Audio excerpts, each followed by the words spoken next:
Ladies and gents, today's session we're going to start on some AC circuit analysis that will continue through to the end of the module. Bearing in mind we'll do a bit of revision last week, maybe week and a half of the module.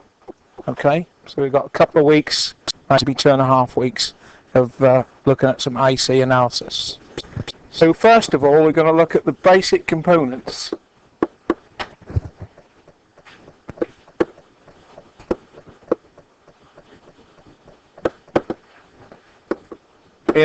And how they act in AC circuits as opposed to how they act in DC circuits that we've been doing up to now. So we'll start with the resistor. We have a simple circuit of a single resistor connected to an AC source, which that is a symbol, okay. Plus and minus will indicate some polarity. Use E for the source, and we'd get a current flow in that circuit. Note that I use a lowercase I to denote that current as an instantaneous value, and that does vary with time. Okay, so if I used capital I, I'd mean the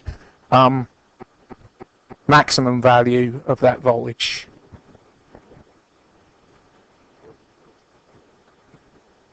If we draw a diagram of the voltage and current waveforms in that circuit,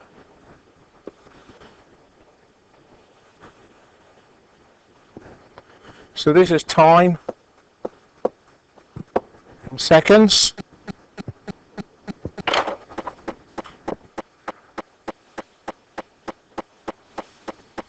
over a single waveform. Red is voltage,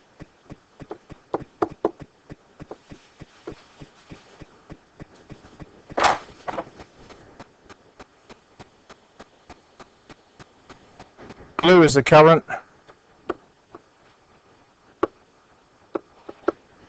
and they are in phase with each other.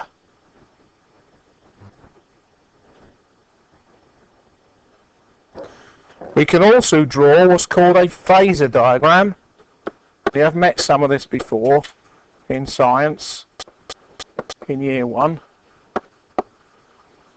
But a Phasor diagram for that circuit would have the voltage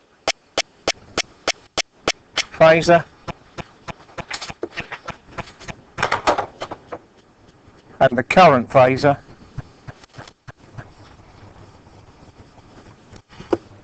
in phase with each other, both represented by an angle of 0 degrees or 0 radians.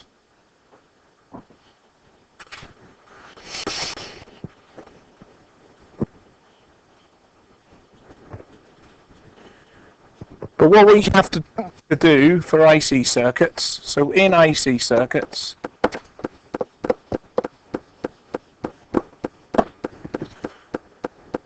we change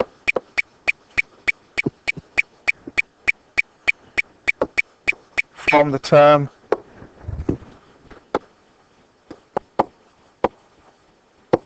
resistance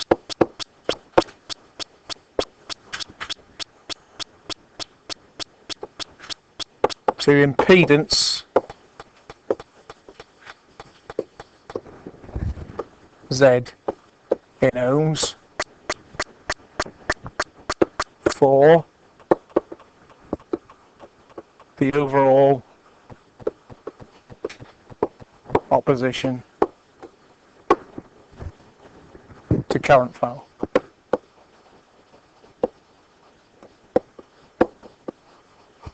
So bear in mind the term resistance is the opposition to current flow in a circuit. So more resistance, less current, less resistance, more current. It's the opposition to that current flow. There aren't any this week, Jake. Alright, so, but in an AC circuit, the term for the overall opposition to current flow was the impedance Z, also measured in ohms. It's gone from being, it turned into a complex quantity when we start adding some of the other components that we can have in that circuit. So we can also have an impedance phasor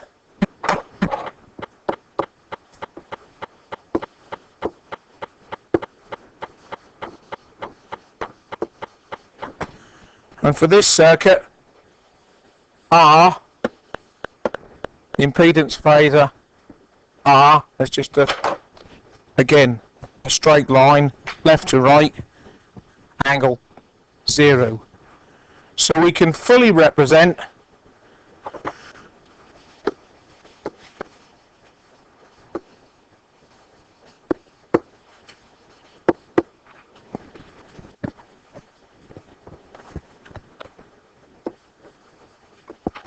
this quantity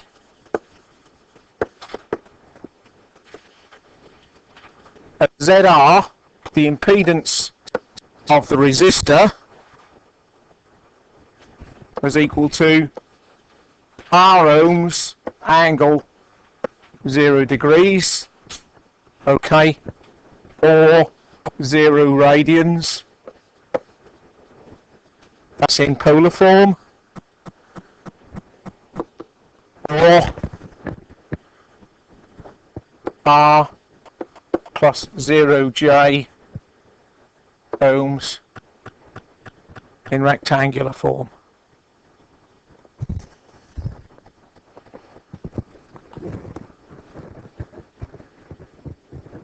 So a resistive circuit will act no differently in an AC circuit to what it would in a DC circuit.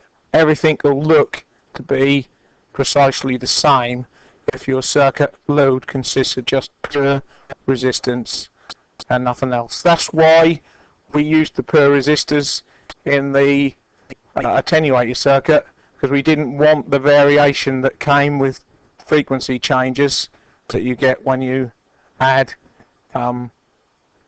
capacitors and inductors into the circuit. Reactive components, as they're called.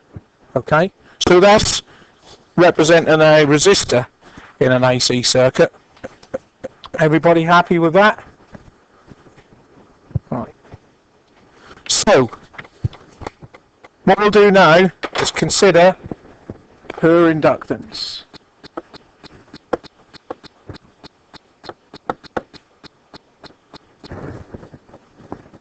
Although we can't actually achieve this in a real circuit, it's useful to consider what we would get if we connected a pure inductor L that has no resistance part to it. We get a current flow again from the application of an AC voltage like so. If we draw those waveforms again on a time axis and we keep voltage red starting at 0,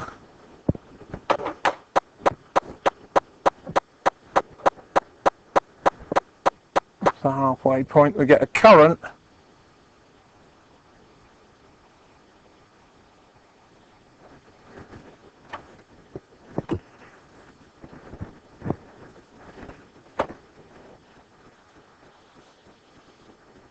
that does that. So again, the red line's voltage, the blue line's current, and they're out of phase with each other. Yeah. We have to look at it in terms of which one peaks after the other. So what we've got here is a phase difference of 90 degrees or pi over 2 radians.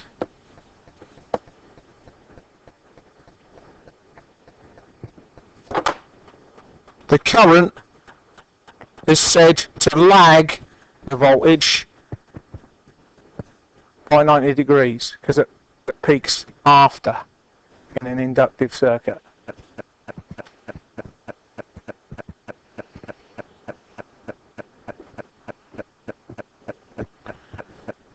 We're gonna. Can you remember the word back from year 1? What, last year for you? The word we use to determine whether a current leads or lags a voltage in a circuit. There's a word that helps you to determine whether you got it right. Can you remember? I'm going to be doing that in a minute anyway. But so in an inductive circuit, the current lags the voltage by 90 degrees or pi over 2 radians. So, Phasor diagram.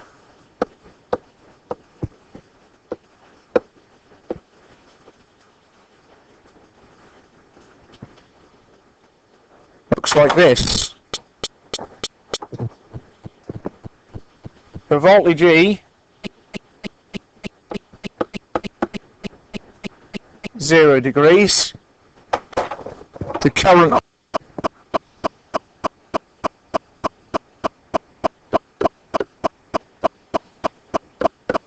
minus 90 degrees minus pi over 2 radians.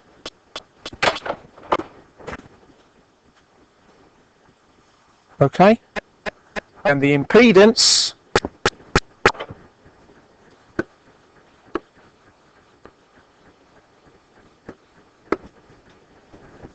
diagram, if this is 0 degrees, the inductor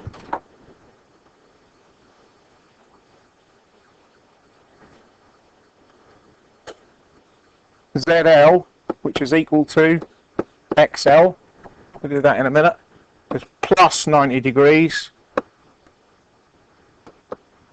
or pi over 2 radians. Yeah, and that's something you need to remember, that impedance-wise, an inductor has associated 90-degree angle with it. Okay? So what we can say is ZL is equal to, so the impedance of an inductor is equal to XL, you may see it in that form, the inductive reactance, which can be calculated from the formula 2 pi times FL, which is also equal to omega times L, because omega is 2 pi f. Omega is the angular frequency, and that's when you got your frequency in hertz. And the units are ohms. So there's a number of terms there that are all associated with the impedance of an inductor.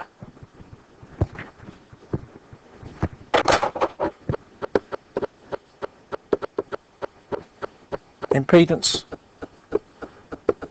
of inductor, that is inductive reactance,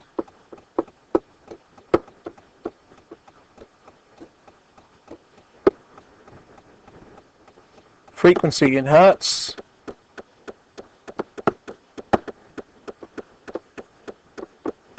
inductance, Henry,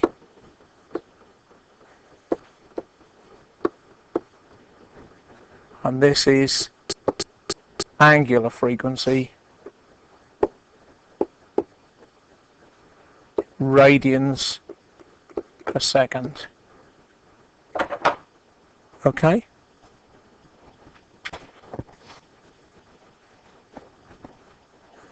And because of that, we can write ZL is equal to XL ohms angle 90 degrees, alternatively pi over 2 radians, positive angle. That comes from remembering the impedance diagram. Is also equal to 0 plus XL J ohms in rectangular form.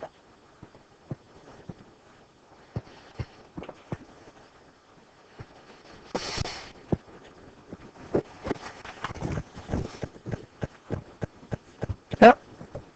Everybody happy with that? So in an inductive circuit, inductance on its own, the current, the blue line, lags, so it peaks after the voltage by 90 degrees or pi over 2 radians.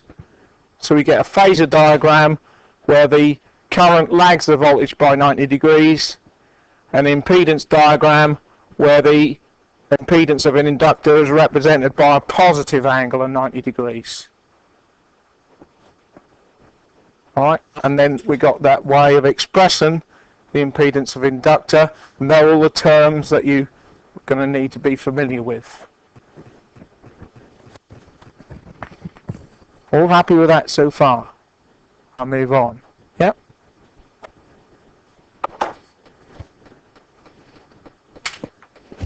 Right, so having dealt with per inductance, we will now do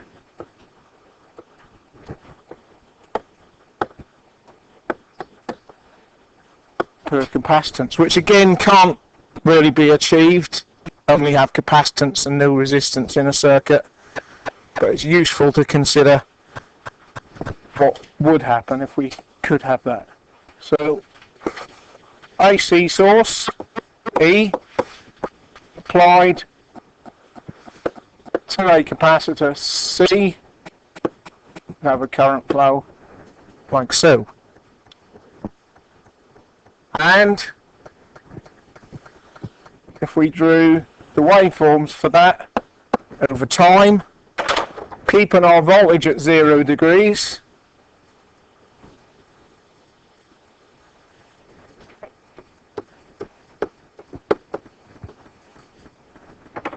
this time the current leads voltage by 90 degrees, so it peaks before it, crosses through 0 there, peaks there, and does that. So we've again got a phase angle of 90 degrees between, but because it peaks ahead, it's lagging. Yep. Leading, sorry. Twit. So current leads voltage by 90 degrees.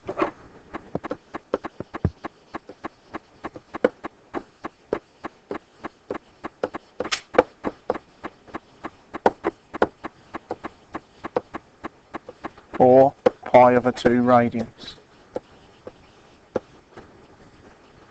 Our current is the blue waveform.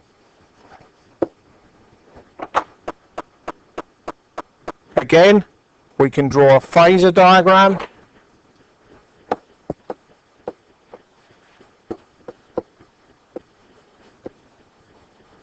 And the phasor diagram sketch becomes really useful when we start combining the components together to see what the result of that is. Phasor diagram again has the voltage E at 0 degrees, the current I at plus 90 degrees, or pi over 2 radians.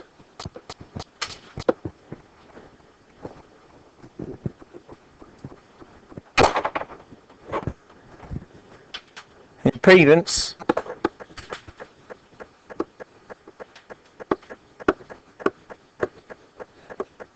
phasor has, if that's 0 degrees, it has ZC, so the length of that line is equal to the capacitive reactance at minus 90 degrees, or minus pi over 2 radians as an alternative. Yep.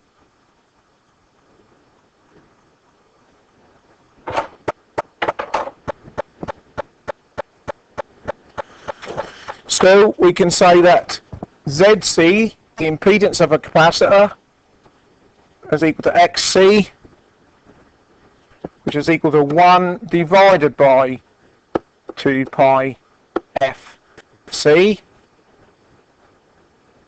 which is also equal to 1 divided by omega C.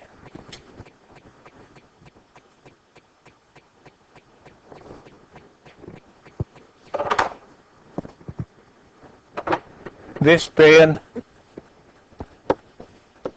impedance of C,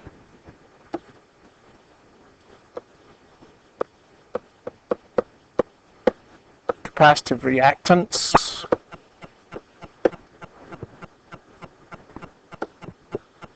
frequency in hertz,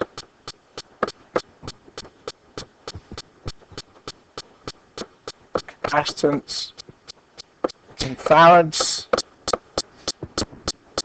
and again angular frequency, radians per second.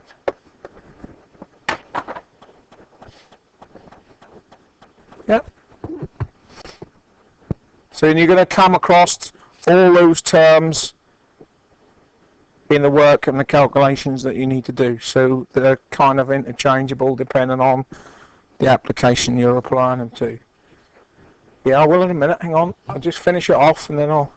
So we can say that ZC is equal to XC ohms angle minus 90 degrees, alternatively minus pi over 2 radians, or we can say it is 0 minus XC J ohms in rectangular form. Right? Okay, so they are what will happen with per resistance, per inductance, per capacitance in a circuit. However, it's not possible to achieve any one, well, apart from the resistance, it's not possible to achieve that condition. So what happens when we combine? We're going to look now at series RL. So there's a resistor and an inductor in series, and that's how we can represent a real inductor, by saying representing its resistance in ohms and its inductance in henries as separate components. So we'll go with some component values now so we can actually look at some calculations. We've got a resistor, 10 ohms, an inductor, XL, 8 ohms, angle 90 degrees. So in some cases you might be given the reactance, in other cases you might be given an inductance in henries and have to calculate it from the frequency. Okay, and we add to that an AC source, E of 24 volts, angle 0 degrees. A single current, I, will flow in that circuit.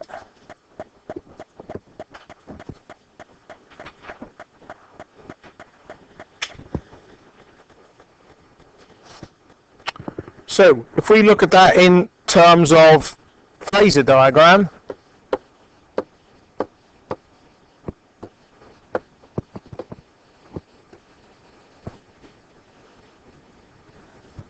what we would have is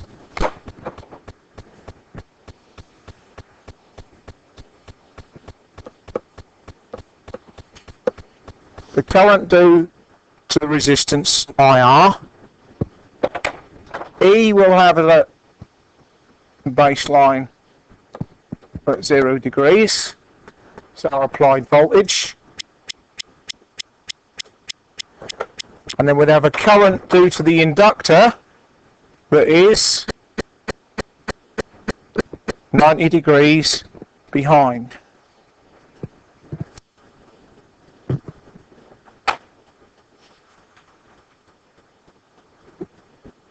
And therefore,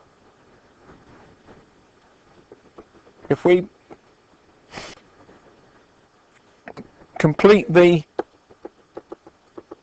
parallelogram of the two currents,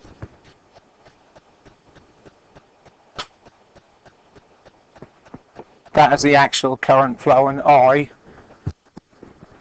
let's call it IT, I'll call it IT up on the diagram as well. So the actual current flowing is a combination of that due to the inductor and that due to the resistor.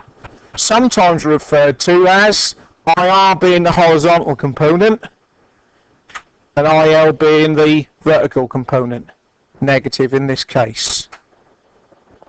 Okay? And then we can have an impedance diagram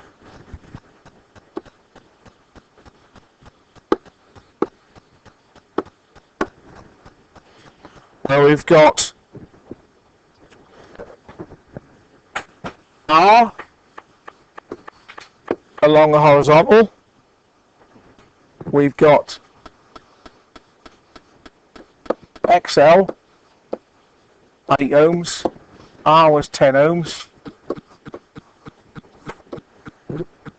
90 degrees in there, positive for inductance. And then this time when we complete the parallelogram, we have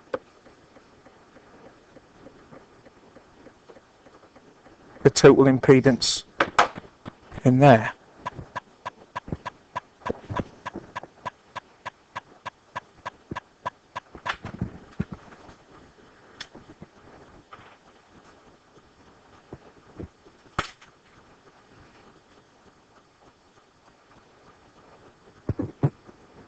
Okay, everybody happy with that so far?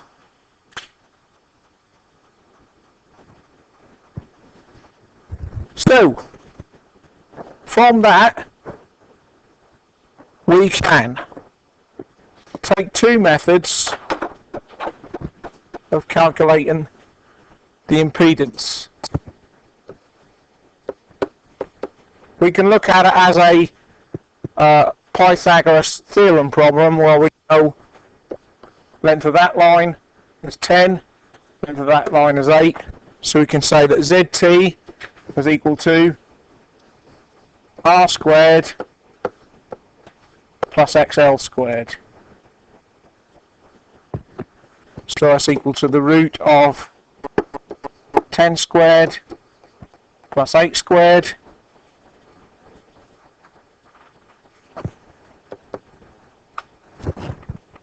I believe you should find that equals 12.8 ohms.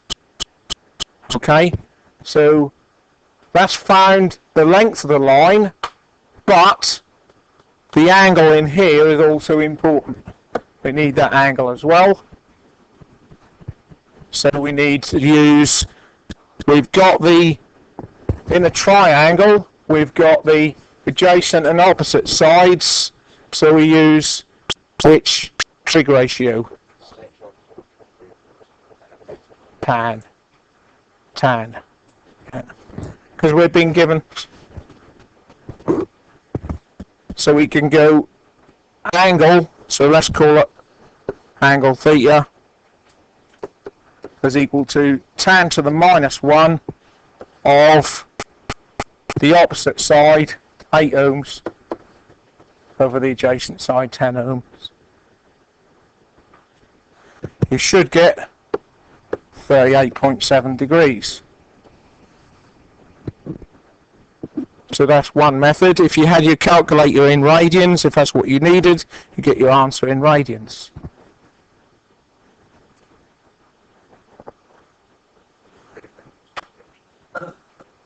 Sorry? Depends what the problem is in the first place. So if you're given the angles in radians, then you'd normally keep them in radians. All right? Alternatively, we can say that ZT is equal to R plus XL J.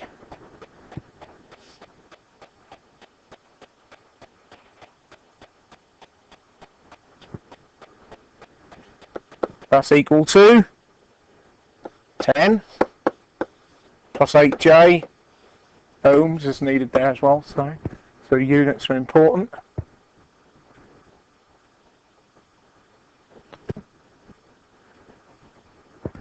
Just move that last bit down. That comes from R being 10 plus 0J and adding that to 0 plus 8J. Yeah, so just for completeness, that's where that addition comes from, because they're separate components in the circuit. And then we can use our calculator to convert to polar form. And I believe if you do that, you should get 12.8 ohms, angle 38.7 degrees. If it's an electrical problem and you want to know how much resistance there are, and in the end how much current there is in amps, and what the lead or lag is, you're going to usually need to go to polar form in the end. Okay, but that doesn't mean that in intermediate calculations you can't use rectangular form. Alright?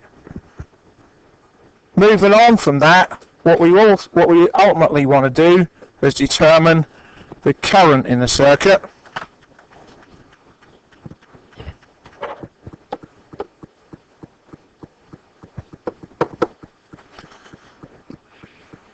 I is equal to, what can I get that from?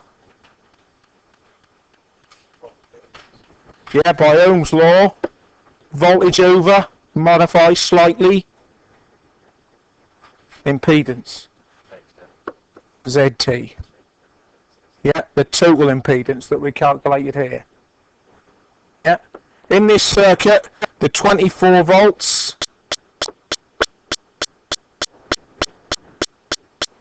has no angle associated, so it's 24 angle 0 degrees divided by the calculated impedance 12.8 angle 38.7 degrees. How do I do that polar division?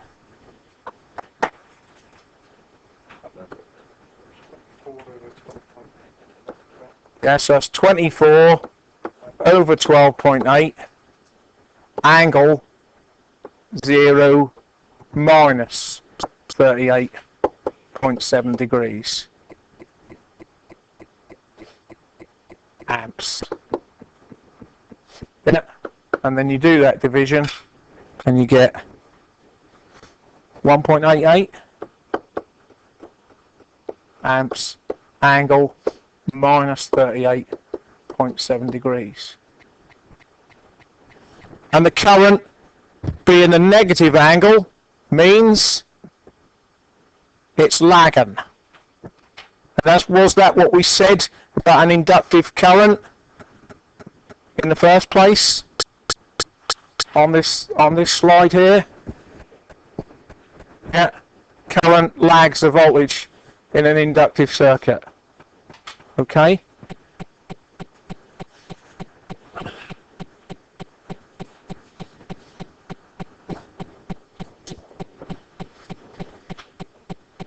And that's useful to have that as a check.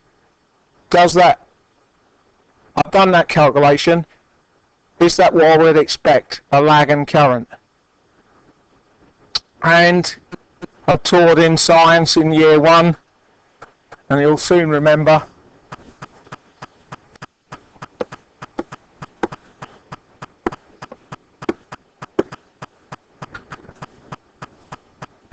yeah.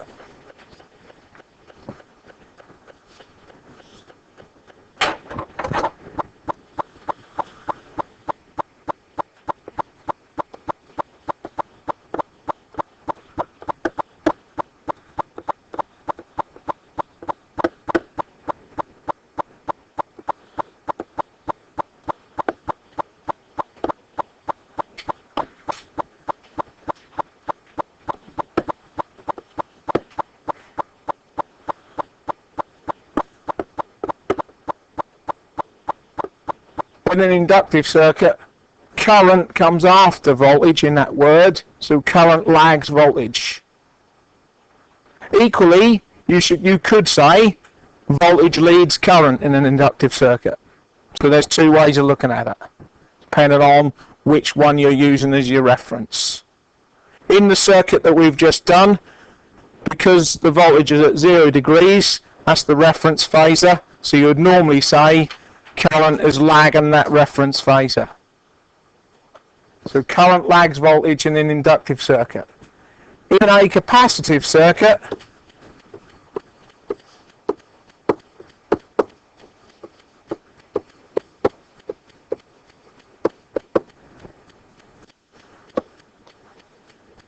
current leads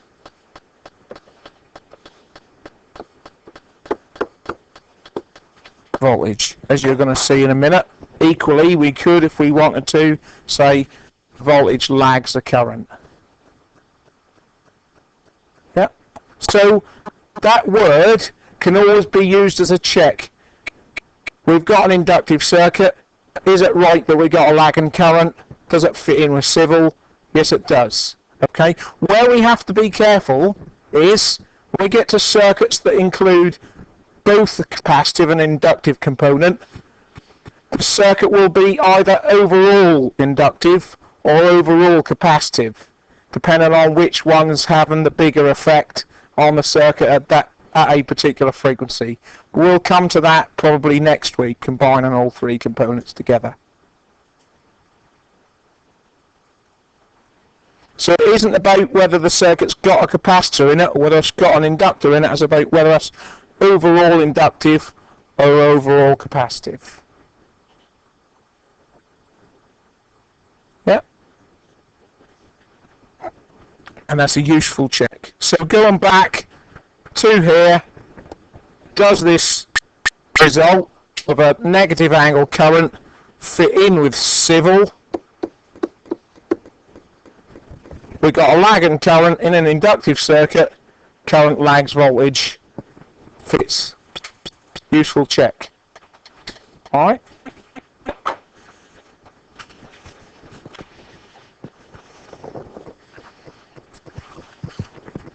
How are we doing for time?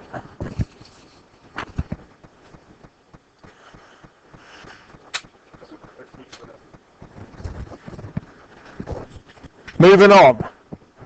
We'll now consider the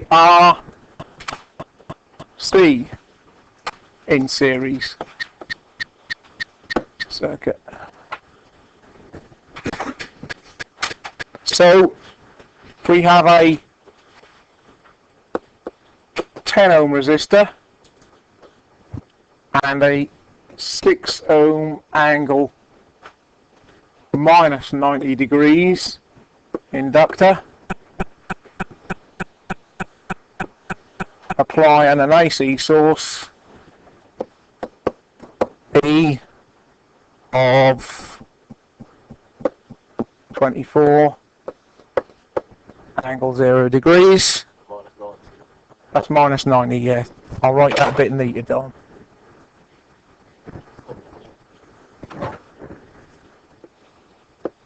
I mean, that is something that you need to remember, that the capacitor's got a minus 90 degree angle associated with it. Or capacitive reactance has. So that's R, that's XC. You can have a phasor diagram.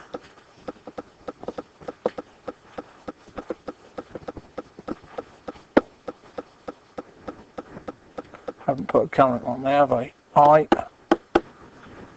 Phasor diagram that has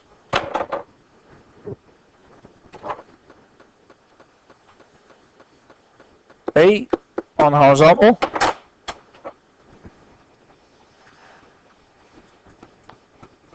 IR on the horizontal,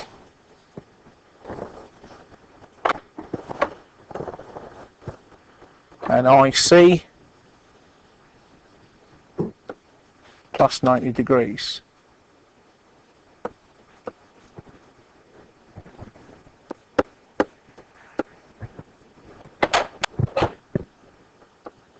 And a resultant current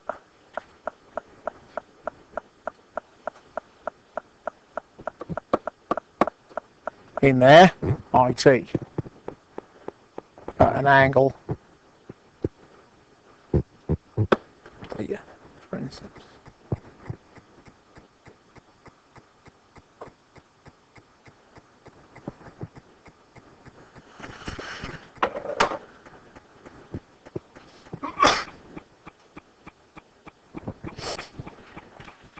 We can also have an impedance phasor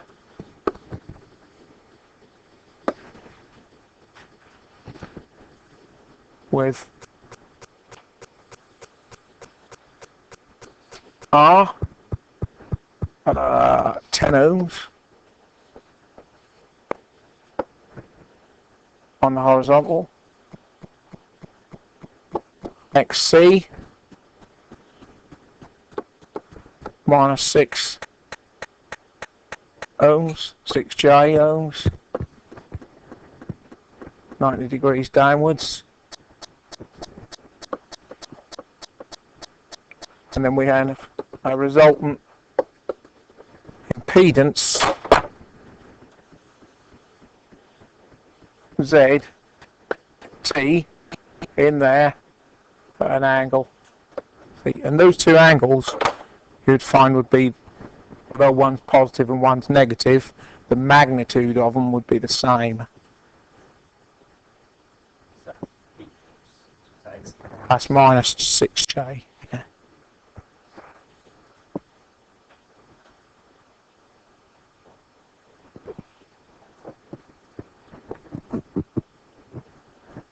So again, let's summarise this for the video because I had it turned off. We can calculate the total impedance using Pythagoras theorem and a tangent ratio to get the angle, or we can have rectangular form and do a conversion using the calculator. Surely rectangular form is easier. Yep, it is. I'm an advocate of using the modern calculator for all it's worth. But you need to understand the underlying principles, because you need to know that a capacitor is associated with a negative 90 degree impedance and the inductor is associated with a positive 90 degree impedance. Yep, that's what you need to know to be able to do that. Again, we can calculate the current I.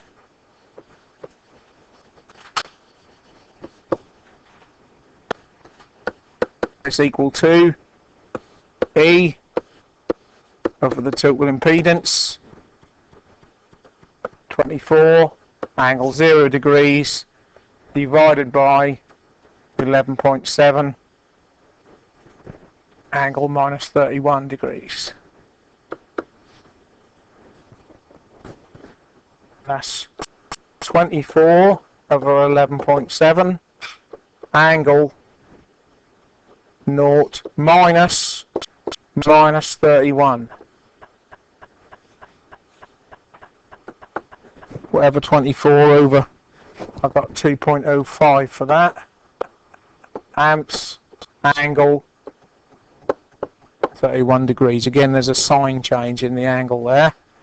And that suggests a positive angle, which is a current leading the voltage. Does that fit in with civil? Capacitive circuit, current leads voltage. Yes.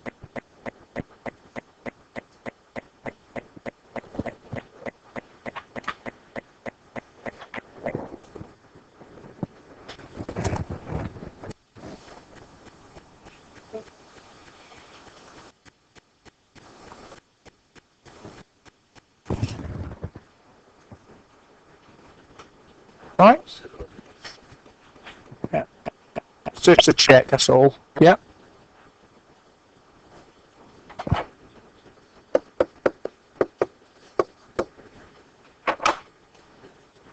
It might indicate that you have made a mistake with this, the signs in it, in some of your other calculations, Tom, that's all. Yeah.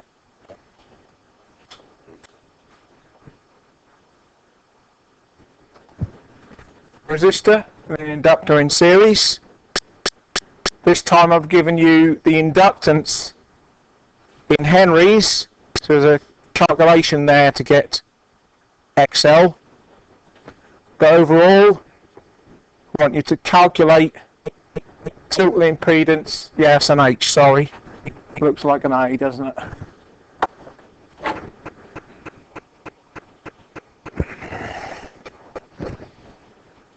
Milli henries. Calculate the total impedance. We've just done that to an effect. Calculate the current flowing. Calculate VR and VL, and using those two, prove that the circuit complies with Kirchhoff's voltage law.